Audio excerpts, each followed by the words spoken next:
thought they had won it. There was some contentious, terrible refereeing in this game again.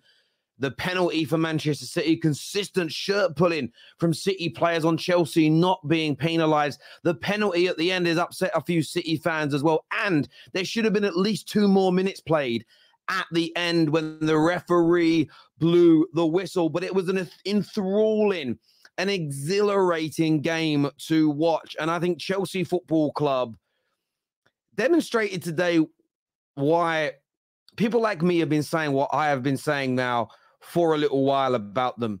Don't sleep on them. They may not be scary right now. They may not be potent right now. They may not be at their best right now on the 12th of November, 2023, but they are building and they are cooking and they are going to be a great team again. So any banter you want to throw their way, enjoy it while it lasts. Because they just put 4 goals past Manchester City. 4 goals past City, who haven't conceded 3 or more since they beat Man United 6-3 13 months ago. They showed tremendous tenacity today, Chelsea did, to bounce back, not just from being 1-0 down, being 3-2 down, being 4-3 down, but from going 1-0 down to a penalty that wasn't. Chelsea are growing, Chelsea are developing, Chelsea are becoming more resilient. They're growing that thick skin which is needed. They absolutely are. Now, a draw, look, people say 4-4, it's a draw. What does this mean? They put 4 goals past City. They were tearing through them at times, and they are nowhere near the completed article. Poch has had them for 3 or 4 months. They are 12 games into their rebuild, and they've just done that against City. You could even argue, if you look at the refereeing decisions today, you could argue they've been slightly robbed. You can argue that they've been the penalty in the beginning. Who knows what City would have done if they hadn't have got the lead? The game would have been very, very different indeed. So Chelsea, I think, can walk away with this with pride. They can walk away with this knowing that their team is developing. Of course, they'll be gutted because they were 2-1 up. Of course, they'll be gutted to have not won this game. I think that some Chelsea fans will feel like they deserved it. And I certainly think they were the better team for large parts of the game. But you're playing against Manchester City. And Manchester City are the best team in the world. They can have what I would consider to be an off day like today and still score 4 times. When you've got Haaland, takes half a chance and he's going to score. Where I would say that Chelsea were the better team is 2 of the goals that were scored by City. One should never have been a penalty, and the other was a very lucky deflected shot. When you look at Chelsea's, you could argue their third, with the poor save from Ederson. He pushed it too far out the front. But still, that's an error that's led to the goal as opposed to being outright lucky. So 2 of City's goals on another day are not going to stand. Those deflected goals happen every now and then, and it's never a penalty in a month of Sundays. So Chelsea will be disappointed. I think there'll be elements of them that will feel hard done by. But the performance is where the sustainability will grow from. And they were up against the best in the world today.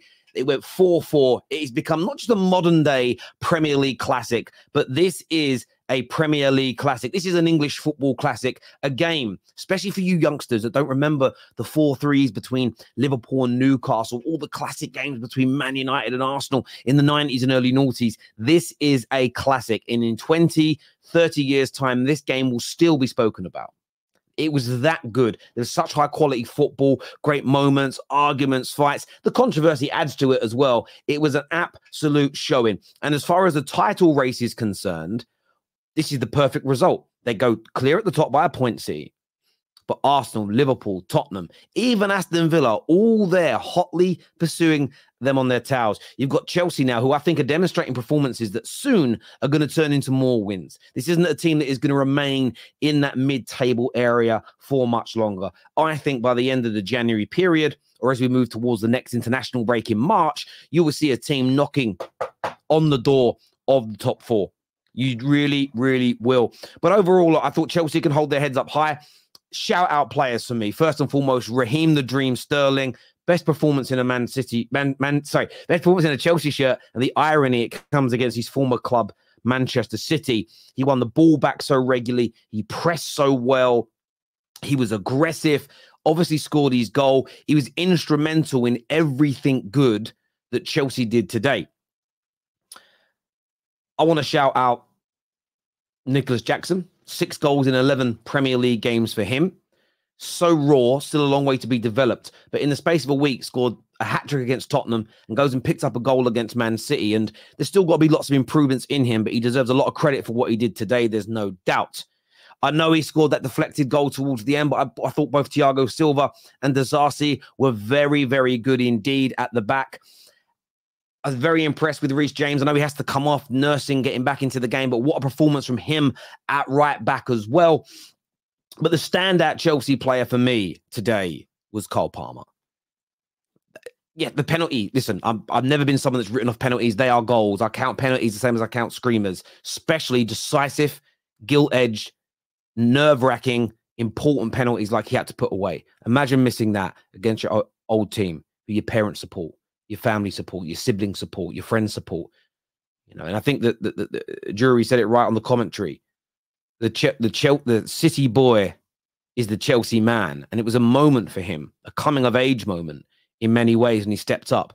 But his overall performance and that goal that he almost scored in that second half, where he jinxed past Rodri, cut through the City midfield. His shot just didn't have enough power on it. Would have been one of the goals of the season, no doubt. He was absolutely majestic. He really, really was.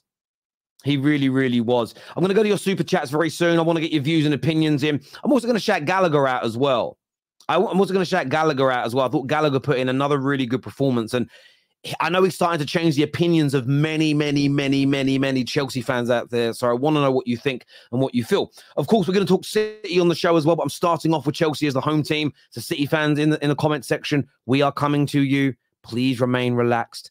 We're coming to you. The panel's coming soon as well. Much to talk about. Now, we have to talk about the penalty in this as well. We have to talk about the penalty. Because for me, I can't have it. Yes, he's got his arm around his waist. But firstly, and most importantly, he wasn't getting to the ball anyway. He's not getting to the ball. Thiago Silva clears it with absolute ease. Secondly, yes, he's holding on to him, but he's not got the strength to push him and pull him down. Do you know how we know that? Because a few seconds before, Haaland dragged him around like a rag doll. Dragged him about like a rag doll. And that's why it's not a penalty for me, because I can get in real time why you'd give it, because the linesman might be looking at something else, and then when he looks over, he sees Cucurella holding on to him. I get in real time. But this is where VAR should do its job. They go back, and you can see both players pulling and pushing each other. Haaland is the first one to pull, where he pulls Cucurella towards him so that he can run and get goal side of him. So if this is a foul, the pull that was committed by Haaland prior to it is a foul. Now, they say there's not enough clear and obvious evidence. Well, we don't know that, because you need to ask the referee, what did you see? Or the linesman who probably gave it, what did you see? Well, I saw Cucurella pulling him. Did you see Haaland pull him first? No. Well, therefore, it's a clear and obvious error.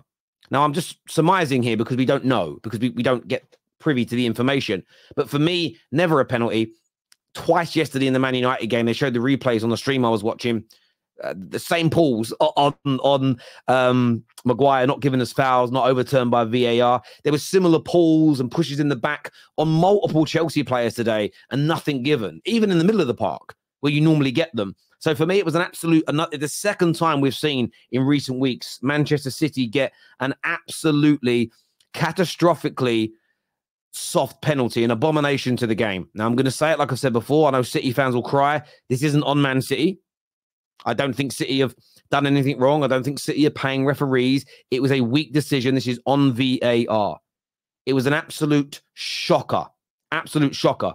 In terms of the penalty, look, Breu was really clever here. Breu just left his leg there. Diaz can't stop because he's sliding through, but it is a foul. It is a foul, 100% a penalty. This one here was the correct decision by the on-field referee, and of course VAR checking to make sure it goes through. But I do want to get your opinions on these. There are a lot of City fans online saying it wasn't a penalty at the end. It was soft. The player played for it, therefore it's not a foul. Of course, we all know, and every City fan worth his salts know, they didn't deserve a penalty in the first half. So give me your thoughts and give me your feelings on that. But overarching, when it comes to Chelsea, listen, I was really impressed with them today. And you know what? There's still areas for them to tighten up. They've got to keep their shape better when they're leading. They still need to improve on the overall quality of player they've got in this team. And some of that will come with their players growing in age. You know, Caicedo looked his age a lot today as an example, although Kyle Palmer doesn't. But they still need to go out and buy, I think, some more elder statesmen, some more experienced players to help this team. But there is a team. There is a quality team here that is being developed by Pochettino.